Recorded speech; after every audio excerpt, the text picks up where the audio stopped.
Why don't we start with the defending champion, Philadelphia Eagles. 8-2, a mile ahead of Dallas in the NFC East. They've won 4 games in a row.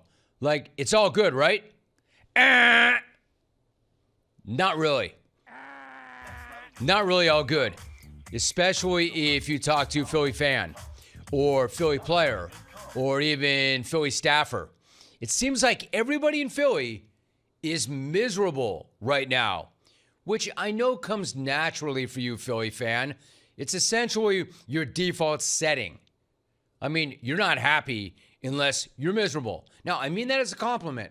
This is what I love about you, Philly fan. But for the rest of us on the outside, looking in on you and your football team, the drama right now is actually pretty wild to see and pretty hilarious, because I've never seen so much drama surrounding a defending Super Bowl champ who is 8-2 and on a 4-game winning streak. And by the way, I'm here for it. Man, I'm so here for it. All of it. Because it's great for team content. It's like every single day there's something new. Something funny. Something interesting. It's like, holy crap, Eagles. Give me a minute so I can grab my popcorn. Or my horse crap Sando. You guys are boring as hell on the field, but off the field, you are just killing the game. You know, that whole boring offense thing is obviously at the center of all of this drama, along with that boring quarterback, Jalen Hurts, a.k.a. the reigning Super Bowl MVP. Another thing you would never know, judging by all the talk in Philly right now, which is essentially just that everybody is frustrated with this guy.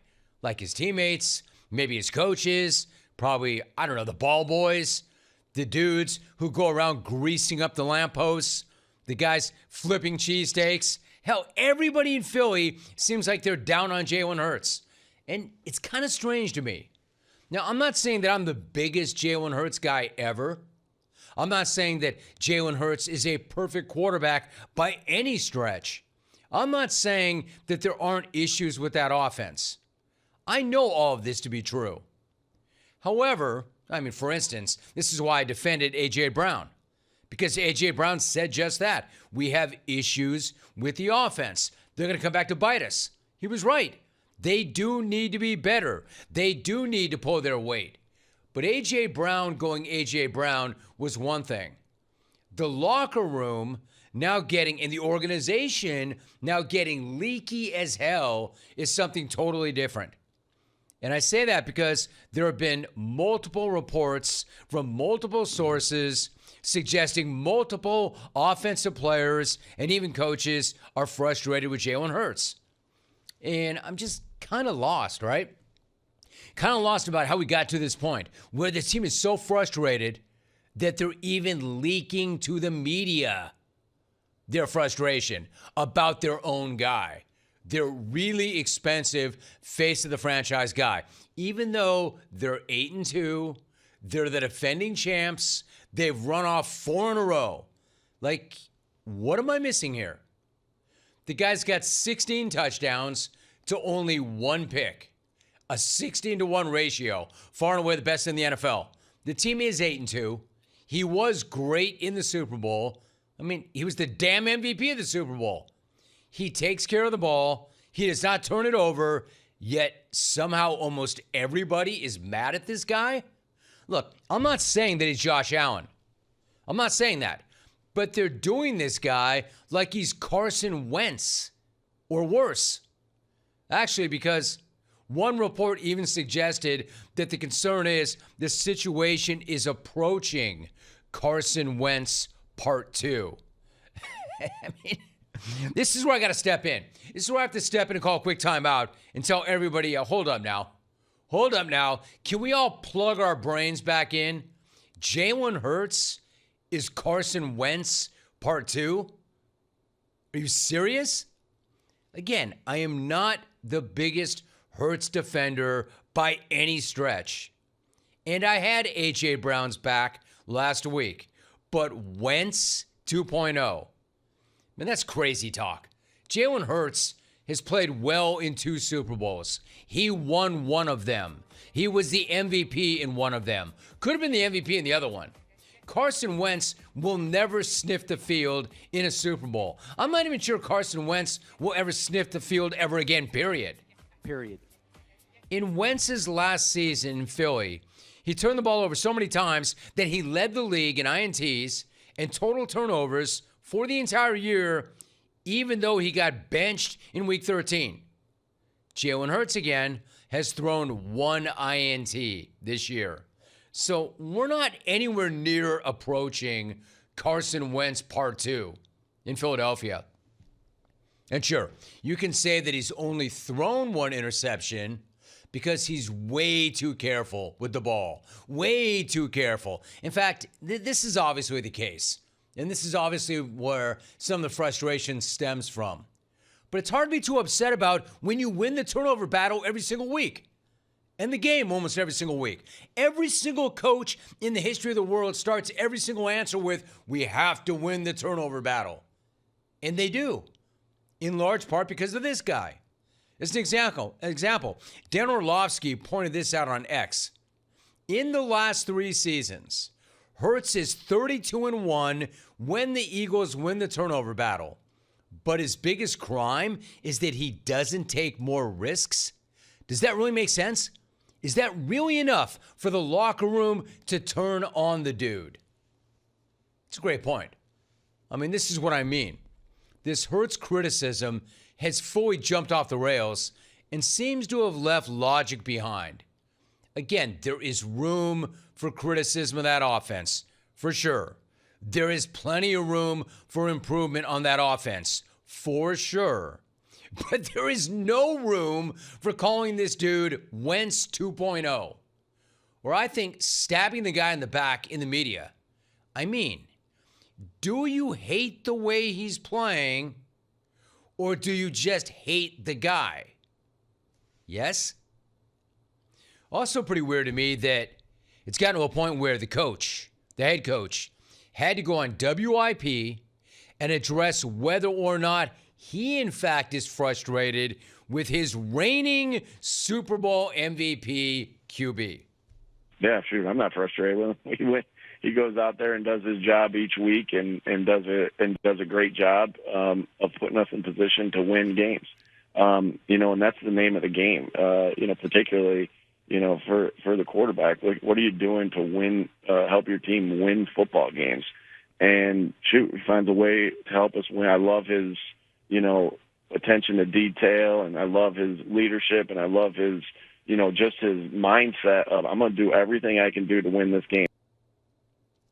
I mean, a little bit of happy talk, not exactly the most ringing endorsement or vote of confidence. Coach Rock, Paper, Scissors is not exactly banging fists on the table right there, right? He's certainly not saying it's ridiculous to think that this team would be frustrated with the quarterback right now. A little weird that, he took up for him, but it's not like he was saying, yo, this is my dude now. Ride or die, brother. He won us a Super Bowl, damn near won us another one. None of us here are here without him. And if you've got a problem with him, you've got a problem with me.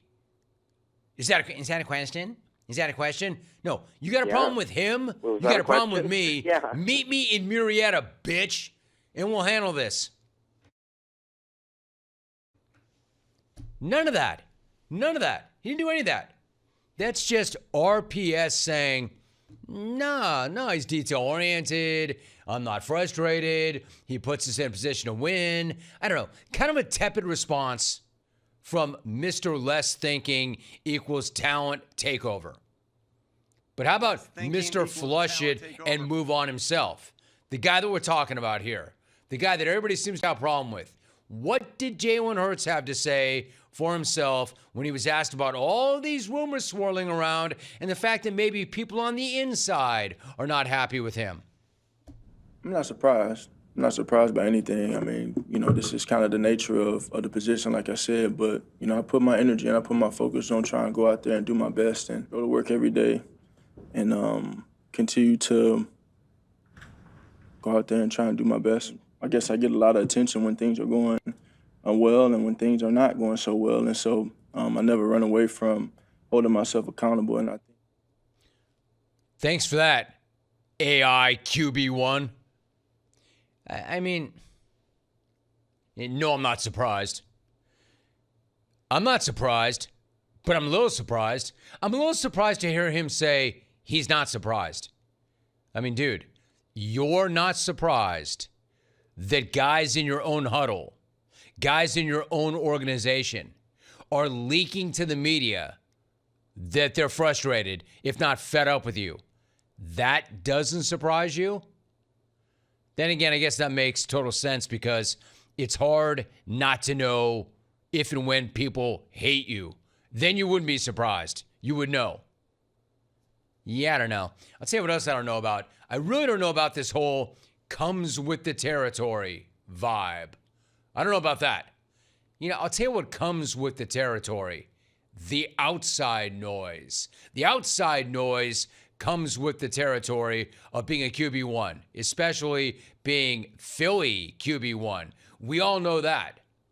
However, this comes with the territory. Since when does noise coming from the inside of your own house, noise leaking from inside of your own house, about a quarterback who's a Super Bowl MVP who's 8-2? Yeah, I don't think that comes with the territory. That's not normal. That should not be happening for a guy who is the reigning Super Bowl MVP who wins like crazy. The dude is not 2-8. If you were, then maybe so. But you're 8-2. So there shouldn't be all this noise internally, and I don't think that comes with the territory.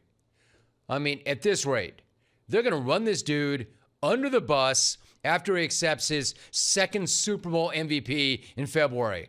Hell, they'll cut him as he reaches out to grab it. At this rate, they're going to go back-to-back, and there's going to be some huge report in The Athletic about how nobody will play cards with Jalen Hurts on the team playing. That actually the locker room wants Tanner McKee to be their quarterback. I mean, that's how ridiculous it all sounds right about now.